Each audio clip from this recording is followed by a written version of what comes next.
Whitney Tilson joins us now.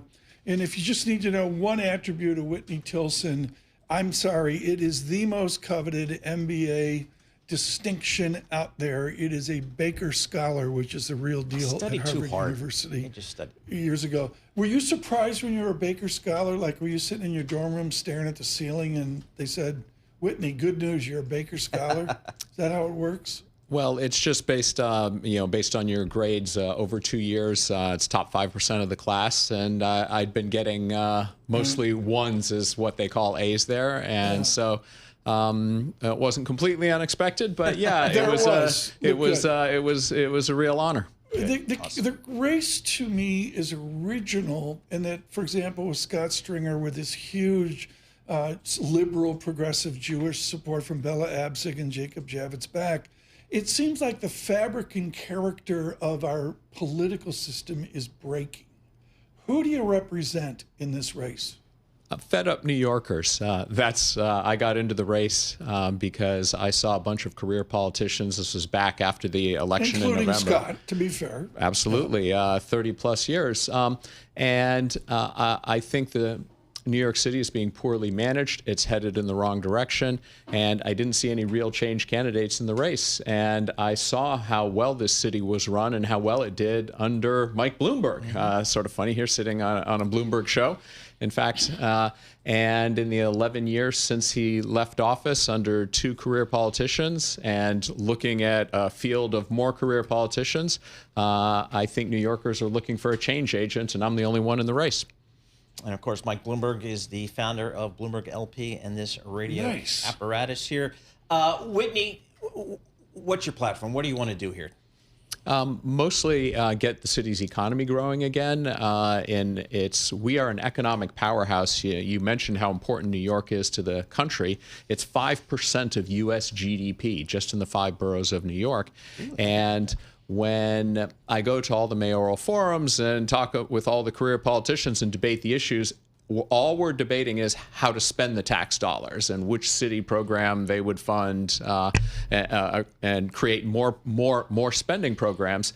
And I'm a business person, and I understand our tax base comes from our economic base, from wealthy individuals, people investing, growing businesses. Everybody wants rising wages. The way to get there is growing businesses, hiring more people. So I think we can grow this economy by 50% in the next 10 years. That's about 4.1% compounded. How does someone like Mayor Tilson speak to the constituency of someone we've had on many times, and that would be Greg Meeks of Queens? He's the leading Democrat of Queens. There's all sorts of constituencies under Congressman Meeks within Queens. How do you speak to the machine if you're an outsider? Right. I'm going directly to the voters. There is no path for a first-time candidate outsider like me to win a traditional race. But keep in mind, only 26% of eligible Democrats voted in the primary last time. I think the other 74%, a lot of them didn't vote because they just saw different flavors of career politicians. So I've got to go around the machine directly to the voters with a message of change. And if you look at voters, 75% of New York City voters think the city's headed in the wrong direction and clearly want change. And so I've got to position myself as the change candidate and go directly to them. Do you see a need to change the tax situation in the city of New York? Well, I'm the only candidate, to my knowledge, who said I will not be raising taxes. The number 2 candidate in the polls after Governor Cuomo is a 33-year-old socialist named Zohran Mamdani, and he just came out yesterday with an enormous tax plan to raise corporate taxes, to raise taxes on the wealthy in New York, and we already have the highest tax rate in the city, in the country. And I think the traditional tax and spend far left plan would be devastating and cause further flight of our wealthiest citizens who pay the bulk of our taxes, as well as our business base. What investment can we grow? People don't even know that there's a whole manufacturing heritage of the boroughs, Brooklyn and all. There's the romance back to 100 years back or so. If there is business investment here, what kind of business investment is it? Well, right off the top, real estate. We have an acute housing crisis in this city, a 1.4% vacancy rate, the highest rents in the country. We're losing our working class who literally can't pay their rent. So, but we've erected zoning codes, environmental rules, just a stifling process to get anything built, residential and business construction as well. So that would be a huge area. Do you find evidence of support among Democrat traditional politicians for this idea we got to fix the housing crisis in America, or do you feel like a lone voice? Actually, every candidate in the race is talking about this, but most of the traditional career politicians are falling back on their traditional nostrums of government spending, using federal dollars to build subsidized housing. And they generally speak disparagingly about those evil landlords exploiting tenants and evicting them and so forth. And my view is the opposite. With federal government cuts likely on the way, we're going to have to tighten our belts. And the only big pool of money to do this kind of investment's got to come from the private sector. And we need to make New York an attractive place to invest. So I'm a kid. I'm over in Switzerland. It's 4 Swiss francs to $1. Swiss francs appreciated a little bit. And I'm sitting over there across the valley, Val d'Oraa, and I can see Whitney Tilson climbing the Matterhorn.